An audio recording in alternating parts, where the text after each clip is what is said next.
మనందరం కొన్నిసార్లు ప్రశ్నిస్తాం, మరణం తర్వాత ఏమవుతుంది? శరీరం బూడిదవుతుంది లేదా పూడ్చిపెట్టబడుతుంది, కానీ మన ఆత్మ ఎక్కడికి వెళ్తుంది? యేసు చెప్పిన ఒక కథ. ఒక ధనికుడు విలాసవంతమైన జీవితం ప్రతిరోజు పండుగలా గడిపాడు, కానీ దేవుని గురించి ఆలోచించలేదు, బాధితులను చూడలేదు, లాజర్ని కుక్కల కంటే తక్కువగా చూచాడు. ఇక మరణం తర్వాత మారిన దృశ్యం.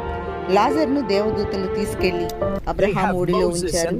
ధనికుడు అంధకారంలో, వేడిలో, నరకాగ్నిలో కేకలతో ఒక బొట్టు నీళ్ల కోసం ఆర్థిస్తున్నాడు. ఎందుకు? అతను ధనాన్ని ప్రేమించాడు, కానీ దేవుణ్ణి ప్రేమించలేదు. ఆజ్ఞలను విస్మరించాడు, మందిరంలో కనిపించలేదు. కనుక ప్రియ స్నేహితులారా, మరణం అనివార్యం, తీర్పు నిశ్చయం. ఇది కల కాదు, ఇదే యథార్థం. హెబ్రీయులకు రాసిన పత్రిక 9:27 చెప్తుంది, ఒక్కసారే మరణము, తర్వాత తీర్పు ఉంటుంది. ధనికుడి తప్పులు మనవి కాకూడదు. ఈ రోజు దేవుని వైపుకు తిరుగుదాము.